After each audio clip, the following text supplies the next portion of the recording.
बिस्मिल्लाहिर्रहमानिर्रहीम, अस्सलाम वालेकुम। कैपिटल टॉक में खुश आमदेद। कल पाकिस्तान के मुख्तलिफ़ शहरों में जो कौमी असम्बली के 8 हलकों में इलेक्शन हुआ, उसमें से 6 हलकों में इमरान खान साहब ने कामयाबी हासिल की, जिसे उनका छक्का करार दिया जा रहा है। तो इमरान खान साहब ने छक्का तो मार दिया है, लेकिन क्या मैच जीत पाएंगे? और ये जो फाइनल मैच है ये होगा कहाँ पे?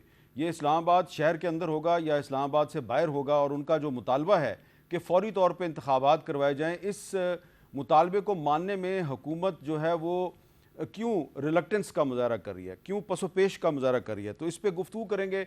हमारे साथ मौजूद हैं आज मुल्तान से इमरान खान साहब की पार्टी को शिकस्त देने वाले अली मूसा गिलानी साहब, पीपल्स पार्टी के रहनुमा, वो हमारे साथ मौजूद हैं। और यहाँ इस्लामाबाद स्टूडियो में खुर्रम दस्तगीर खान साहब है, वफाकी वज़ीर तवानाई, और जनाब रियाज फतियाना साहब तहरीक इंसाफ के रहनुमा हैं, और जो तहरीक इंसाफ का इलेक्शन सेल है उसके इंचार्ज हैं। और ये सारी इलेक्शन स्ट्रेटजी थी वो फतियाना साहब ने बनाई थी। लेकिन फतियाना साहब अगर आप इजाज़त दें तो हम अली मूसा गिलानी साहब से गुफ्तगू का आगाज़ करते हैं। गिलानी साहब, सबसे पहले तो आपको मुबारक हो कि आप इलेक्शन जीत गए और आपने एक बड़े मार्जिन से अपने मद्दे मुकाबल को हराया। लेकिन एक सवाल ये है कि क्या ये पीपल्स पार्टी की फतह है, ये गिलानी ख़ानदान की फतह है, या PTI की अंदरूनी ग्रुपिंग की वजह से PTI ने दूसरे ग्रुप को हरा दिया? बिस्मिल्लाहिर्रहमानिर्रहीम। मैं सबसे पहले आपको एक बात क्लियर बता दूं कि अगर इमरान खान साहब यहाँ पर ख़ुद इलेक्शन लड़ते तो उनको 40,000 वोट मिलना था सिर्फ। अच्छा, यहाँ पर हमारा रूरल हल्का जो 70% की बुनियाद के ऊपर है, वहाँ पर ग्रुपिंग्स थी। शाह महमूद कुरैशी साहब ने यह हाथ बहुत अपनी तरफ से बहुत अच्छा खेला, क्योंकि अगर वो ख़ुद होते, ये फतियाना साहब इस बात से एग्री करेंगे, अगर वो ख़ुद होते या उनका बेटा होता या कोई और शख्स होता, और अगर इमरान खान साहब ख़ुद भी होते तो यहाँ पर इलेक्शन बहुत आसान होता।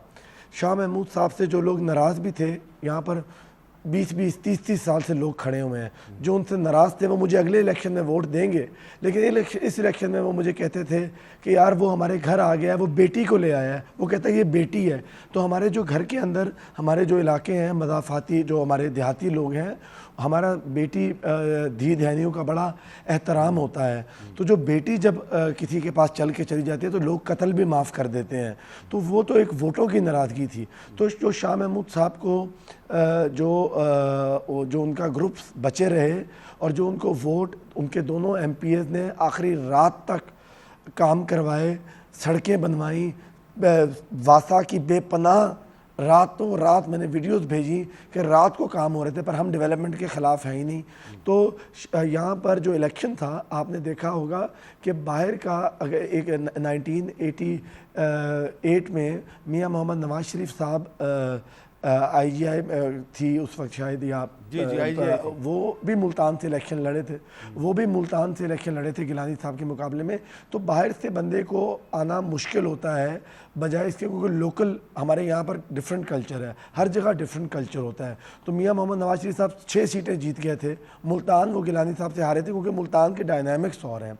और तो ये इलेक्शन मैं अकेला नहीं जीता, ये इलेक्शन पाकिस्तान पीपल्स पार्टी, पाकिस्तान मुस्लिम लीग नवाज़, PDM के सरबराह जनाब मौलाना फजल रहमान, इनका एक एक शख्स यहाँ पर जो हमने स्ट्रेटजी बनाई थी, वो ये स्ट्रेटजी थी हमारी कि हमने अपना पैगाम जो है वो इमरान खान साहब, हमारा मुकाबला इमरान खान से नहीं है, हमारा मुकाबला था मोबाइल फ़ोन से, जो मोबाइल हर किसी की जेब के अंदर है और लोगों के पास 2-2 मोबाइल्स हैं। इमरान खान साहब ने जो ये फ़ॉरेन फंडिंग, उनके पास जो पैसा इतना ज़्यादा है, वो उन्होंने कहाँ पर इस्तेमाल किया? सिर्फ जलसों में तो इस्तेमाल नहीं हुआ, वो पैसा सोशल मीडिया पे इस्तेमाल हुआ है। मतलब सोशल मीडिया पे हम कोई भी पैसा इस्तेमाल करें तो फेसबुक पे 24 घंटे मैं ही नज़र आऊँगा। हमें उसका एक इतना झूठ बिका जा रहा था, नफ़रत फैलाई जा रही थी, पोलराइजेशन फैलाई जा रही थी, तो हमने हर शख्स को गलियों में भेज दिया। जो 17 जुलाई को इलेक्शन हुआ, वहाँ पे 5 यूनियन काउंसिल्स, पिछली दफ़ा 3 में से 2 हम हारे थे, 3 हम जीते थे, ऊपर MNA मैं था मुल्तान के अंदर जो 17 जुलाई को इलेक्शन हुआ। इस दफ़ा जो यूनियन काउंसिल हम 500-500 वोटों से या 1000 वोटों से हारे थे, वो 1000 कवर करके हम 1000 वोटों से जीते हैं शहर की यूनियन काउंसिलें। ठीक है। और देहातों में आप देखेंगे तो टफ मुकाबला रहा है, क्योंकि ग्रुपिंग्स थी वहाँ पर। बिल्कुल, मतलब मैं जीत रहा हूँ तो कोई एक पोलिंग में 200 से जीत रहा हूँ, 300 से जीत रहा हूँ, तो हमारा बिल्कुल टफ मुकाबला रहा है।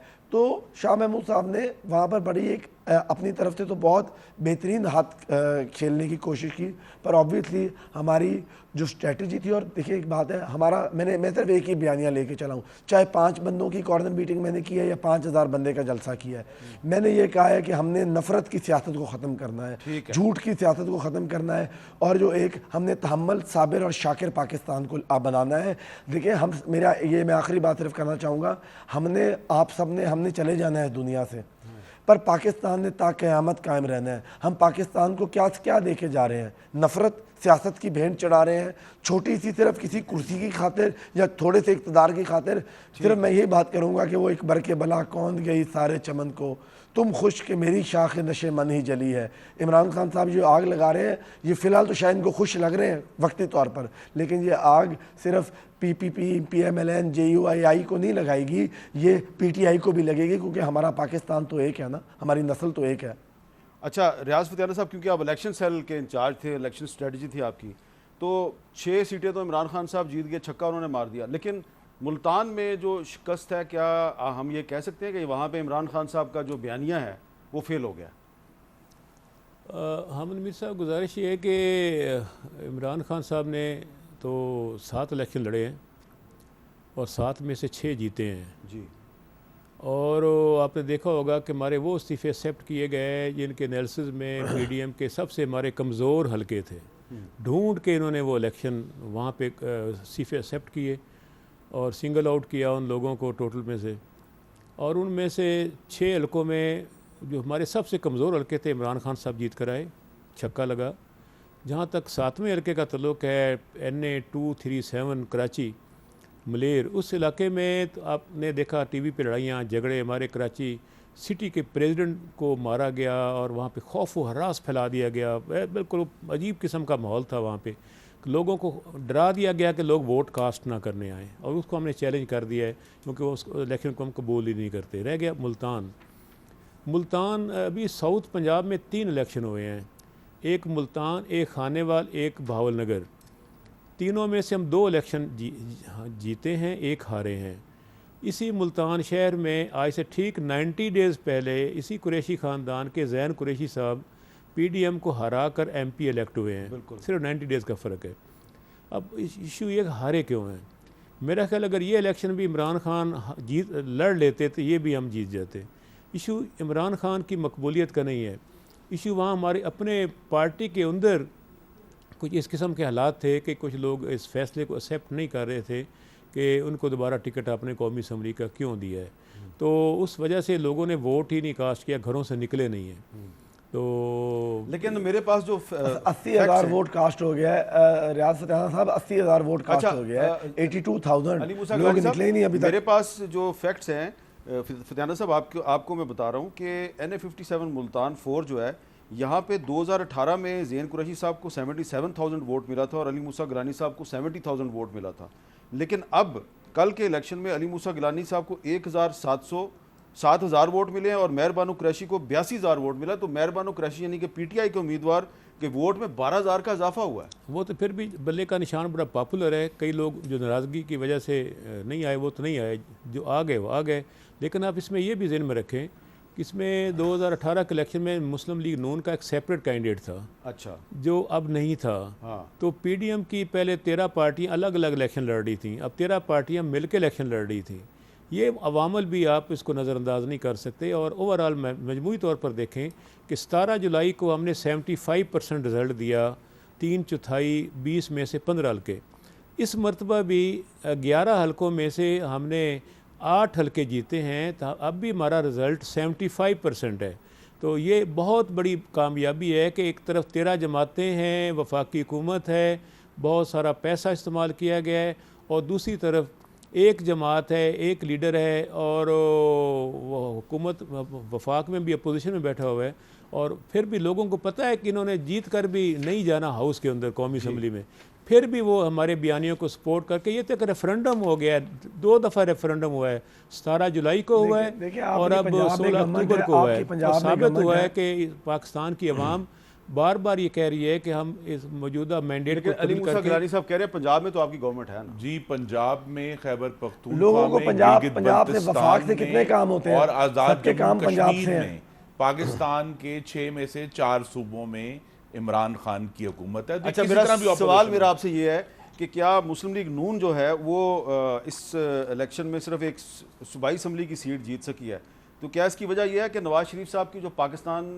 से अदम मौजूदगी है उसका काफ़ी नुकसान हुआ है मुस्लिम लीग नून को? मीर साहब, अगर कल कोई सुरखरू हुआ है तो वो इलेक्शन कमीशन ऑफ पाकिस्तान है, क्योंकि कल जो है वो नहीं, फतेहाना साहब कह रहे हैं कि 239 जो है सुनिए ना, वहाँ पे तो धांधली हुई है। सुनिए ना, इतनी ज्यादा धांधली के इल्जामात, गद्दार करार दिया, आग लगा देने की धमकियां दी, लेकिन जो असल जो कामयाबी है वो ये है कि कोई प्रिजाइडिंग अफसर अगवा नहीं होने दिया, जिस तरह इन्होंने किए थे दस्का में।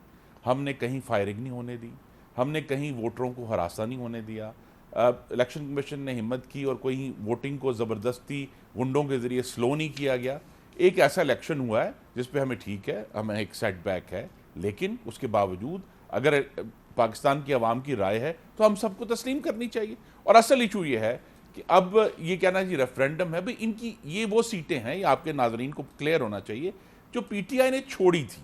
अब अगर उनका उन हल्के के अवाम ने दोबारा उन्हीं को मुंतखब कर लिया है जिन्होंने सीटें छोड़ी थी, तो ये कोई अचंभे की बात नहीं है। और इसको रेफरेंडम आप कैसे कह सकते हैं? कौमी असम्बली की 272 जनरल नशस्तें हैं, तो अगर उनमें से 9 पे एक फैसला आ गया तो उसका कहना कि वो सीटें जो पहले ही इनके पास थी। असल सवाल ये है जिसका फतेहाना साहब ने जवाब देना है कि जनाब ये जो 9 सीटें थी, ये 2 कैसे आपके हाथ से निकल गई? ये जवाब है कि अगर इतनी मकबूलियत है और इतना बयानिया है तो 2 सीटें कैसे इनके हाथ से निकाली? गिलानी साहब, तो आपकी भी तो 2 एमपी की सीटें चलेगी ना? जी ठीक है, तो ये हमारे लिए चैलेंज है ना जी। तीनों सीटें इनकी थी, 2 हमने ये हमारे लिए चैलेंज है कि हमें जो है इंशाल्लाह अगले साल अक्टूबर में जो इंतखाबात होंगे उसमें इस फास्टेस्ट चैलेंज का कैसे मुकाबला करना है। लेकिन बहरहाल असल में अगर कोई सुरखरू है तो वो चीफ इलेक्शन कमिश्नर। अच्छा, अली मूसा गिलानी साहब, सवाल मेरा आपसे ये है, क्योंकि आपने इलेक्शन कैंपेन में हिस्सा लिया, तो बहुत से लोग जो हैं वो मुझे ये बता रहे थे जो इलेक्शन हार गए हैं, ख़ासतौर पर मुस्लिम लीग नून वाले जो कैंडिडेट हैं, वो कहते हैं जी कि आवाम के बड़े मसाइल थे, बड़ी महंगाई हो गई थी, और फिर इमरान खान साहब का बयानिया जो है वो भी बड़ा पॉपुलर हो गया था। तो आपके सामने भी तो ये सारी चीज़ें थी, महंगाई का सामना आपके हल्के के लोगों को भी है, तो इसके बावजूद आपने अपना वोट बढ़ाया कैसे है? देखिए, मैं एक सिंपल बात बताता हूँ आपको। मेरा वोट के अंदर बिल्कुल पाकिस्तान मुस्लिम लीग नवाज़ के जितने भी वोटर्स थे वो ये इलेक्शन अपना समझ के लड़ रहे थे।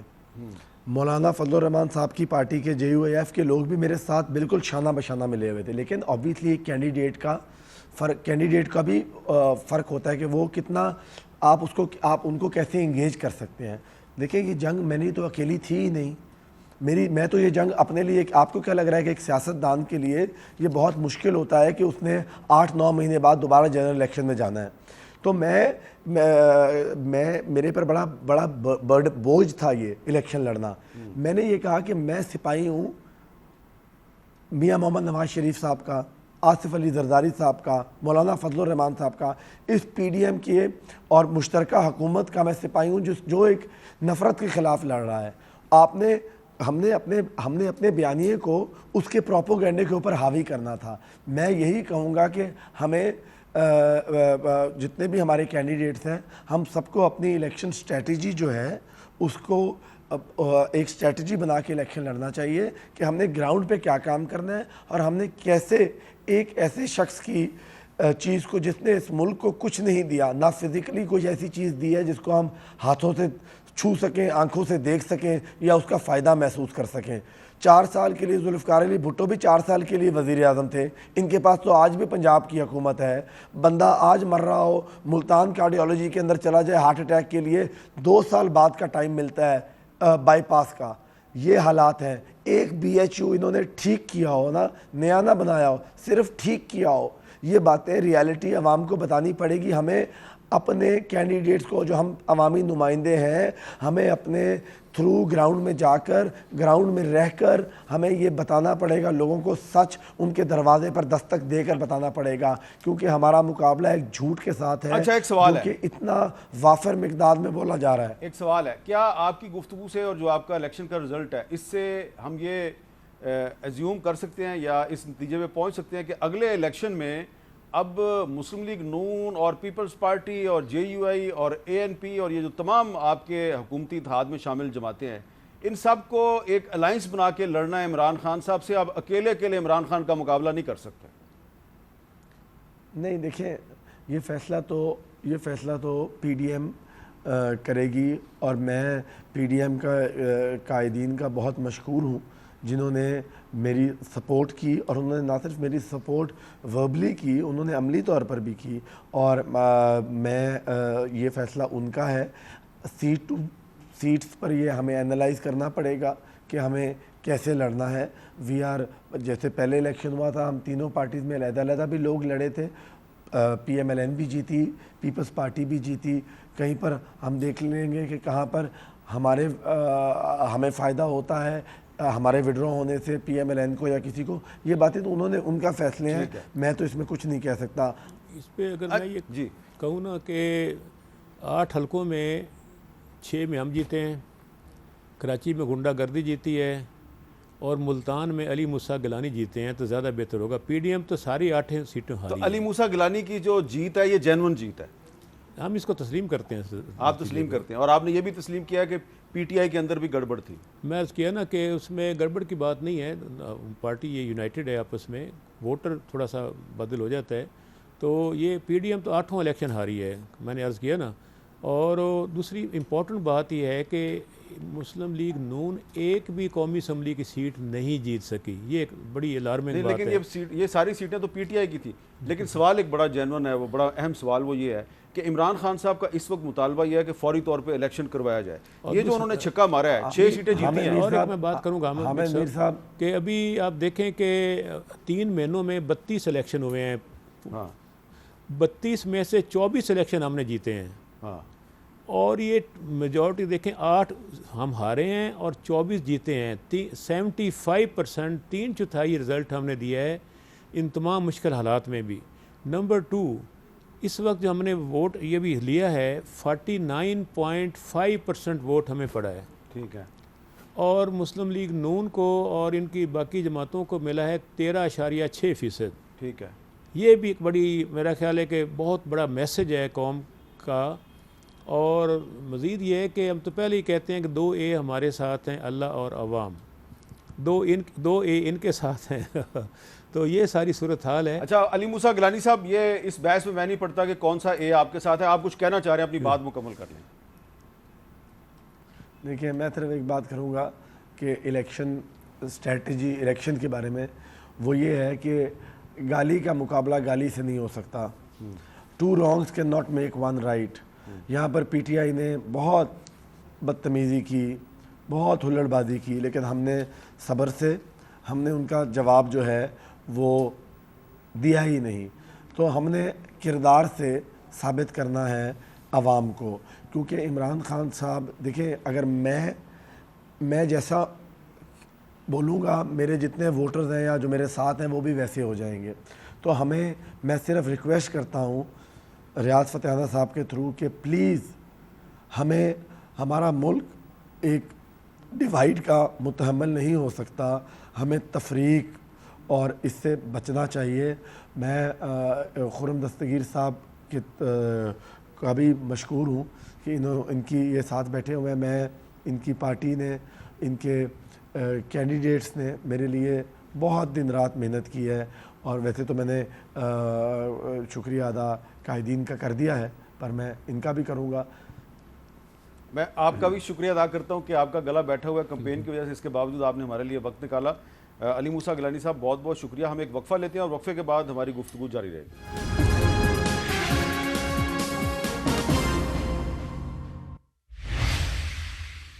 कैपिटल टॉक में दोबारा खुश आमदेद। और अब हमें कराची से ज्वाइन किया है सिंध हुकूमत के सूबाई वज़ीर मेहनत जनाब सईद गनी साहब ने। लेकिन हम पहला सवाल करेंगे खुर्रम साहब आपसे, और आपसे सवाल इसलिए कि क्योंकि आप फेडरल मिनिस्टर हैं, और आज इमरान खान साहब ने आज एक प्रेस टॉक किया, तो उसमें उन्होंने कुछ हुकूमत के बारे में कहा कि मैं आपको चंद दिन दे रहा हूँ। क्यों दे रहा हूँ, ज़रा उनकी बात सुन के आप जवाब दे दें।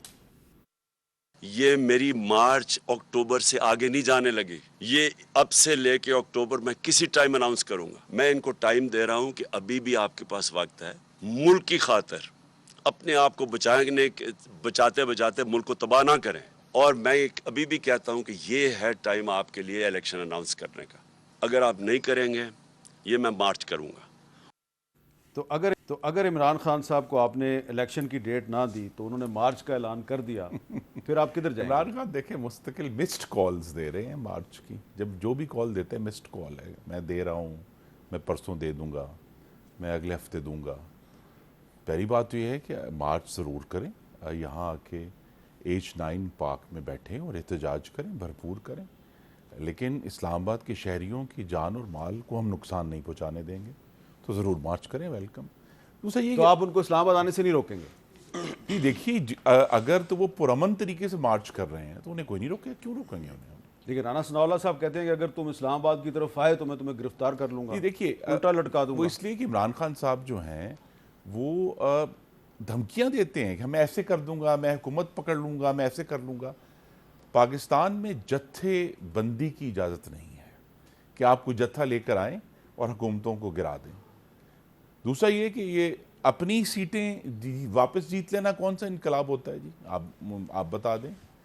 और अगर 24 इलेक्शन क्राइटेरिया हैं तो मैं फतेहाना साहब को याद करा दूं कि जब हम अपोजिशन में थे हमने 24 ज़मीनी इंतखाबात बैक टू बैक चारों सूबों में जीते थे।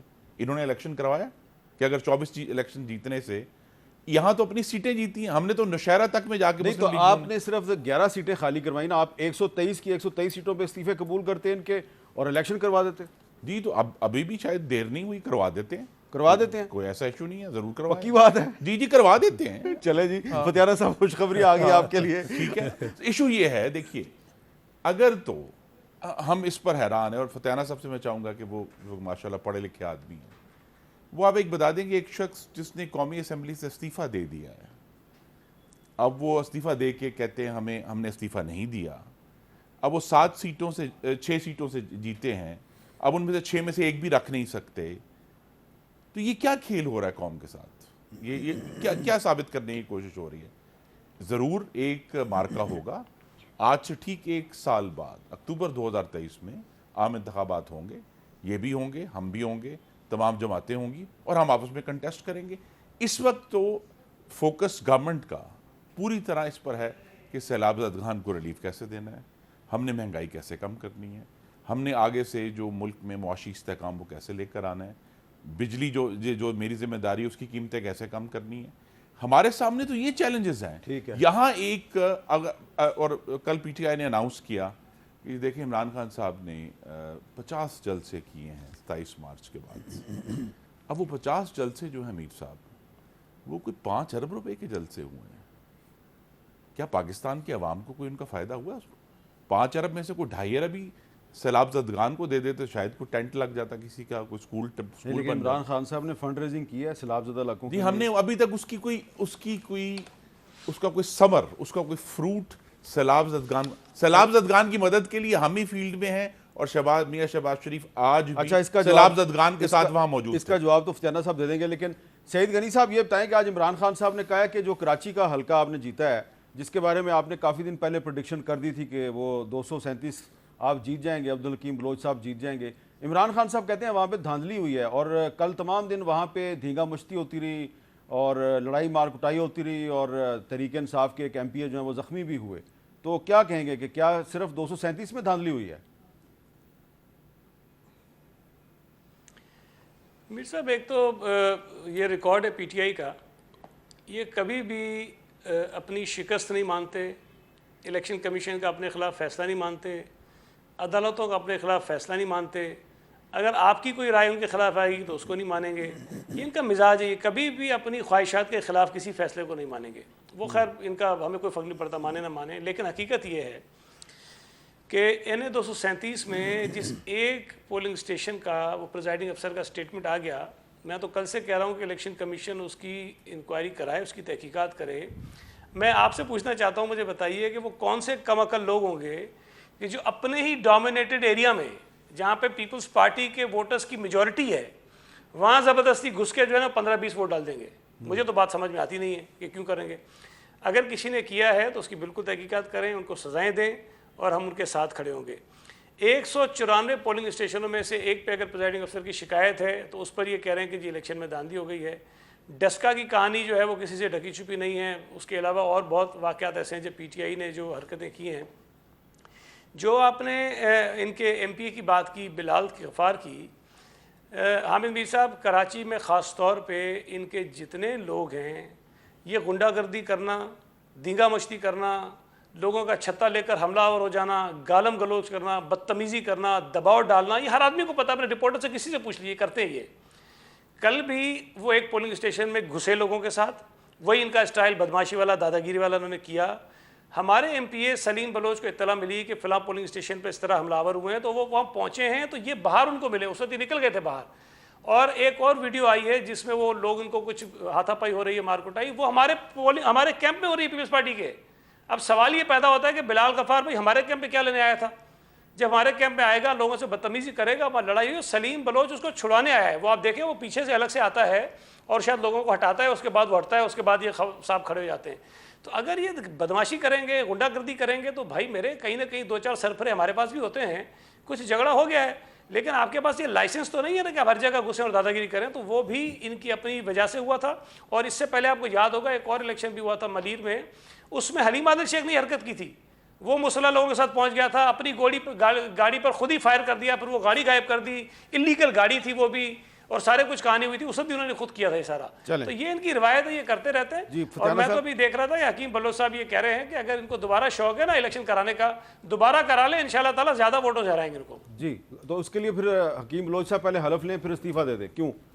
जी मेरा ख्याल है कि नहीं, वो क्यों इस्तीफा देंगे? इलेक्शन कमीशन करे ना फैसला। गुजारिश ये है, पहले तो इन्होंने 25 सितंबर के इलेक्शन 1 महीने के लिए मुलतवी किए इलेक्शन कमीशन के साथ मिलकर कि जी फ्लड आ गए। मुझे बताएं कहाँ फ्लड आया है? फैसलाबाद, मुल्तान, बावल नगर, खानेवाल, शरकपुर, ननकाना साहब, कहीं फ्लड नहीं है।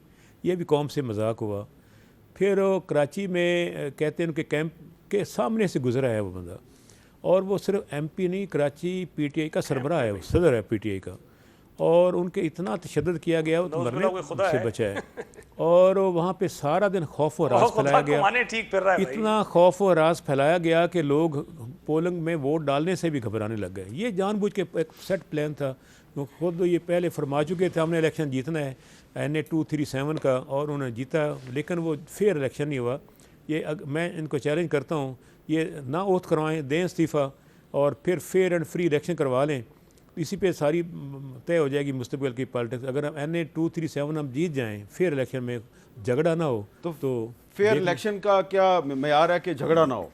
नहीं, मतलब वहाँ रिगिंग ना हो, वोट ना डाले जाएं, सरकारी अमला ना मिला हुआ साथ हो, पुलिस इम्पार्शियल हो, ये सारी बातें एक मुश्तरका बैठने की बात है। लेकिन फतियाना साहब, चले ठीक है, आपकी बात दुरुस्त अगर तस्लीम कर ली जाए, तो यही वाले इल्ज़ामात गुलाम अहमद बलोच साहब वो पेशावर में लगा रहे हैं कि जी वहाँ पे जो सूबाई हुकूमत है उसने बड़ी ज़्यादती की है, बड़ी मुदाखलत। लेकिन उन्होंने कोई ऐसी कंप्लेंट फाइल नहीं की, वहाँ हमारे वर्करों पे उन्होंने हमला किया। वो मेरे पास फोटेज है, मैं कंट्रोल रूम में था पीटीआई के सेंट्रल सेक्रेटरीट में, मैं खुद देख रहा था, पूरी हर जगह हमारे कैमरे लगे हुए थे हर जगह पे, और वो देखा जा सकता था कि जिस तरह उन्होंने अटैक किया है हमारे वर्करों पे आके ANP के लोगों ने। तो कहीं भी हमारे लोगों ने ऐसा हंगामा रही नहीं की, पुरसकून तरीके से हम तो जीत रहे थे। लड़ता तो वो है जो हार रहा हो, इसलिए हम तो, हमारी हुकूमत अमली का हिस्सा नहीं था कि हमने लड़ना है कहीं पे। तो मेरा ख्याल है कि इसका वजह क्या है, इस वक्त मुल्क में बिजली के बिलों की हालत, महंगाई, गुर्बत, बेरोज़गारी, कारखाने बंद हो रहे हैं, ये जो ऑटोमोबाइल मैन्युफैक्चरिंग इदारे टोटली बंद हो चुके हैं, इंपोर्ट बंद है, टेक्सटाइल इंडस्ट्री आदि बंद हो चुकी है, ऐपटमा उनको काल दे चुकी है। इस वक्त मुल्क के शदीद माशी बुरान का शिकार है, और न्यूक्लियर एसेट्स को दुनिया किस नज़र से देख रही है, वो एक हमारी सालमियत के लिए चैलेंज है। इसका एक ही हल है कि मुल्क में फिल फॉर नए इंतखाबात का इनकाद हो, ताकि सियासी बुरान ख़त्म हो। सियासी बुरान ख़त्म होगा तो माशी बुरान ख़त्म होगा, माशी बुरान ख़त्म होगा तो मुल्क की मैशत मुस्तहकम होगी, और हम अपनी दुनिया में अच्छा, ये जो आप बात करें ना, इस पे मैंने खुर्रम साहब आपसे फैक्ट्स के साथ बात करनी है। जी जरूर, ठीक है, फैक्ट्स के साथ बात करनी है एक ब्रेक के बाद।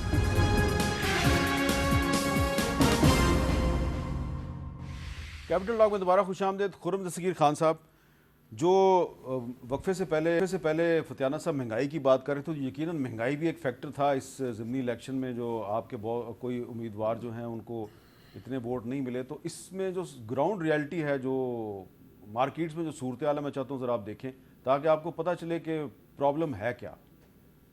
लेके इत्तेहादी हुकूमत ने 10 अप्रैल 2022 को हुकूमत संभाली तो डॉलर 186 रुपए की उड़ान पर था। 6 माह के दौरान डॉलर 240 की बुलंद तरीन सतह पर पहुंचा तो महंगाई का जिन बेकाबू हो गया।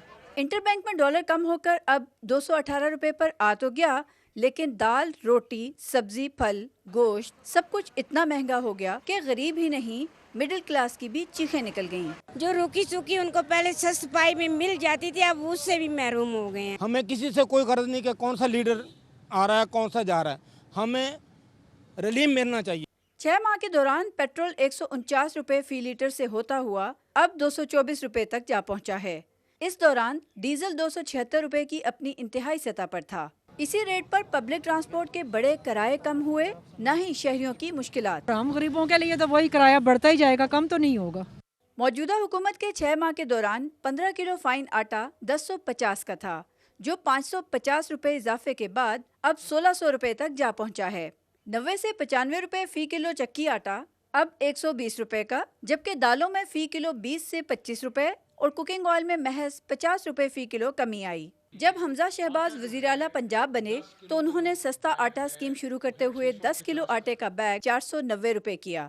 फिर अगले वजीर आला पंजाब चौधरी परवेज इलाही की बारी आई तो उन्होंने आटे का यही बैग 648 रुपए का करके एक बार फिर अवाम पर बोझ लाद दिया। जो मैक्रो इकनॉमिक स्टेबिलिटी के पॉलिसीज़ जिन पे पिछली हुकूमत कारबंद थी और जिस पे उस मार्च की वजह से उसको कम्प्रोमाइज़ करना पड़ा, वही पॉलिसीज़ है जो कि मौजूदा हुकूमत लेके चल रही है। महंगाई जो है कम से कम अगले 1 साल ख़त्म नहीं होगी। महंगाई मुकाम मार्च करने वाले इत्तेहाद ने हुकूमत तो बना ली, लेकिन इनके दौरे इक़्तिदार में महंगाई 49 साल की बुलंद तरीन सतह पर जा पहुंची। शहरी कहते हैं कि वो एक वक्त की रोटी के लिए तरस रहे हैं। अगर मुल्क में मौशी इस्तेहकाम है तो इनके हालात क्यों नहीं बदल रहे।